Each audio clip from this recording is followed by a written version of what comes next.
State capital. You know that the governorship elections will be holding tomorrow, and they all seem to be crossing their I's and dotting their T's. Security, INEC, observers, even journalists, as a matter of fact. Yeah. I find it very interesting. Crossing your I's and dotting your T's, Jimbley. It has to be crossing your T's and dotting your I's. They had better not do what you said they're doing. Because that could actually cause some trouble there. But we do know that last-minute preparations have been put in place. Observers, as Seun did tell us earlier, that observers are already there, and security has been deployed to almost every nook and cranny. If also what we're reading in the papers is anything to go by, they're not leaving anything to chance. So it's sacrifice on the part of the people. It's sacrifice on the part also of should I say the political class as well? But and they're security the ones, men too. Of course, the security men. You cannot downplay that, because sometimes we tend to say it's their job. That's what they're paid to do. It's also the job of journalists. But I can tell you that sometimes some jobs are tougher than some, in the sense that it can be pretty tedious. As a reporter who goes out on a day-to-day basis, covering an election is a lot more tedious, and sometimes, you know, you have to be prepared for anything. Let's see what they're up to. Seun Okinbaloye is standing by in Akure. Seun, what's happening? What do we expect? Thank you, Chamberlain. In fact, we are on the long stretch of the road of the Obadeshido Road in Akure, and this area, people call it the GRA.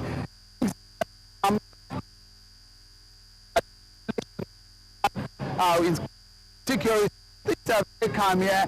You could see in the background people going about their daily businesses just as normal. In fact, yesterday when we were coming into town, we saw some military men that have been deployed into other parts of the state. But in Akure, as we talk right now, normal daily activities are ongoing. As of yesterday, when some of our men, when we went to town, especially in the preparations of INEC for the election, there were training of observers. Several observers, election observers, have been trained, and they're gearing up. They are preparing for this election. We spoke with a few of them. Take a listen.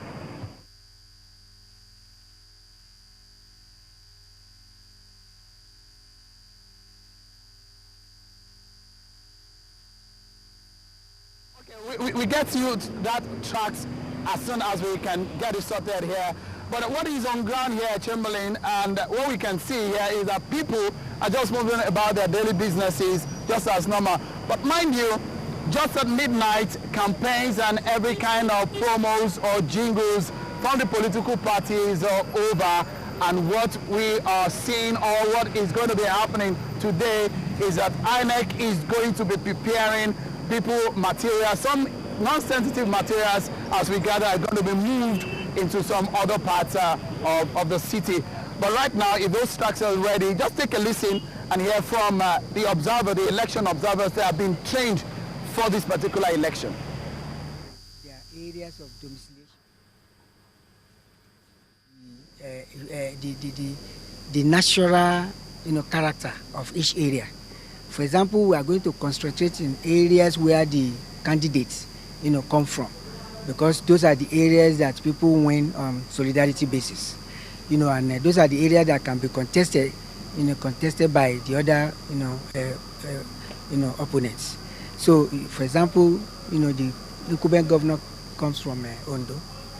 The second one, which is, ACN, comes from Owa. The tendency will be that we'll make sure that we concentrate our efforts in these areas. Well, we're training the observers for them to go out in the field there and do their jobs effectively, see how things are going on, and report accordingly and adequately.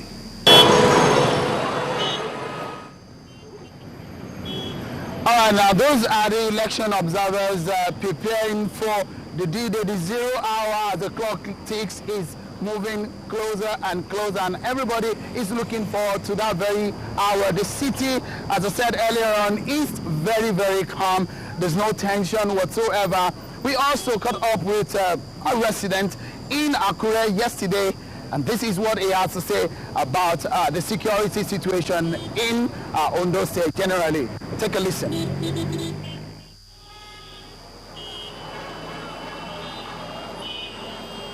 Because if you see what has been happening during the campaigns, you could see that some political parties, when they meet each other along the road, they normally resort to violence. So because of this, all the three political leaders invited this type of security. The three of them, they invited the police, they even invited the military, that they want something that looks like a Edo State election. The three of them agreed that we should have this type of security on the ground. Well, that's the situation. People are getting ready. The issue of security is a very major one in this election. And from what we have reported earlier, the amount of security operatives that have been deployed for this and all the senatorial district is massive. And from the experience of the Edo election, one of the major issues or one of the major tools the government used for the election that made it largely successful is the deployment of military men for the Edo election, and the same thing probably will play out in the Ondo election. The city is very calm, and that's the situation here at the moment. Chamberlain. All right, then could you tell us, are they saying anything about the election materials, the sensitive and non-sensitive materials? Anybody talking about it? INEC, for instance? All right, you know, Ondo State is a very interesting state in terms of geography. We have some areas which are riverine, just like we had in Edo State. But as we talk now, the information we gather or what we have from INEC is that some of the non-sensitive materials are going to be transported around the state.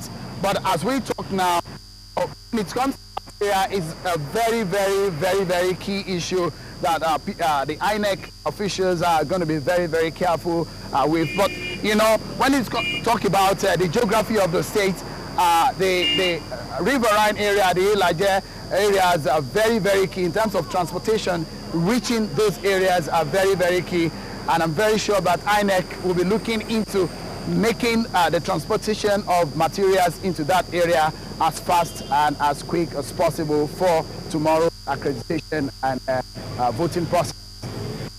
Well, so far so good. How would you describe the level of confidence in INEC to be able to conduct free and fair elections? Have you spoken to anybody who's expressed fears on that? Mark, the situation we have here is that a lot of people are taking some experiences from Edo, and they are saying that if INEC was said to have been able to conduct a free and fair election in Edo, they should be able to play out almost the same thing here in Ondo State. People are not losing confidence. Of course, you know, some parties making allegations as to some officials working for INEC and their partisanship. But in this particular election, a lot of people are upbeat about the fact that INEC is going to provide a level playing field for everybody in the state. And INEC has said, we heard from Professor Atahiru Jega 2 days ago on the preparation for the election, and at the moment, little skepticism as to if INEC will be able to deliver a free and fair election. Generally, a large percentage of people here in Ondo State believe that the Atahiru Jega-led INEC will be able to do justice in providing free and fair election in this all-important election in Ondo State. Looking at the security situation, I mean, security agents have put in a host of measures to ensure that, you know, peace and calm is maintained on election day. Has there been any complaint?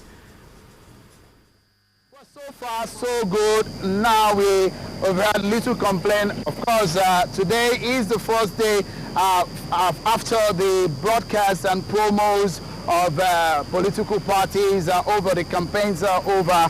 But so far, so good. We've not heard anything. This is just the beginning of the first day in preparation, the top preparation for the election. But we've not heard any complaint so far. But what we know and what we can see is that there are a lot of security operatives that have been deployed. Just yesterday, we gathered that men of the Civil Defense Corps have deployed over 800 of their men for this election. That is massive if you look at the magnitude of the people that come to the election in terms of security operatives. But as it is now, a lot of people have been deployed in terms of the security operatives.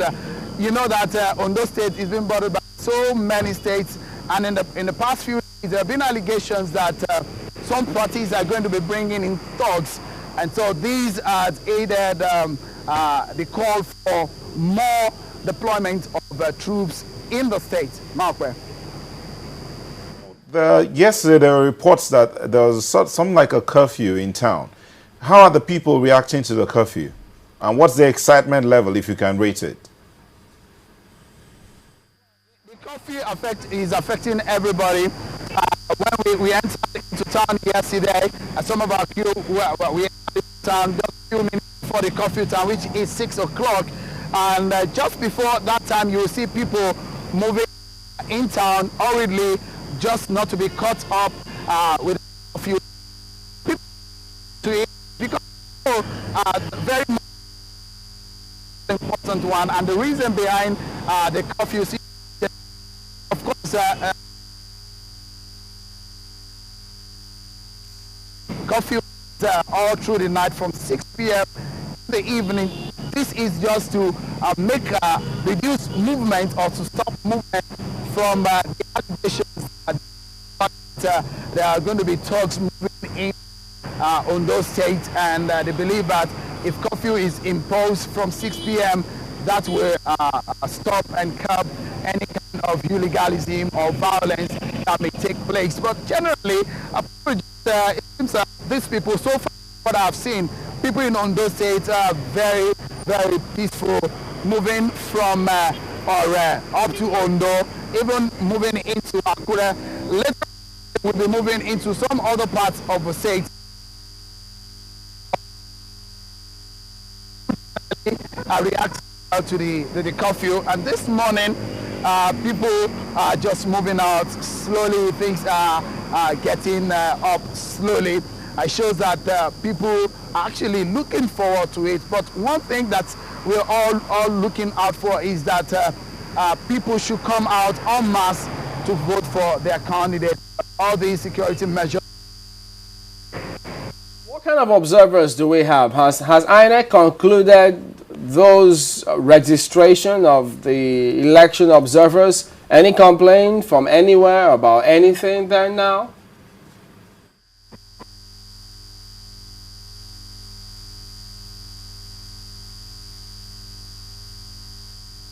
Close to 2,000 observers may be prepared for this particular election, and a lot of them were being trained yesterday and being told what exactly what should be done in the election. They're going to be set based on the importance in some areas, those sensitive areas that they've speculated. INEC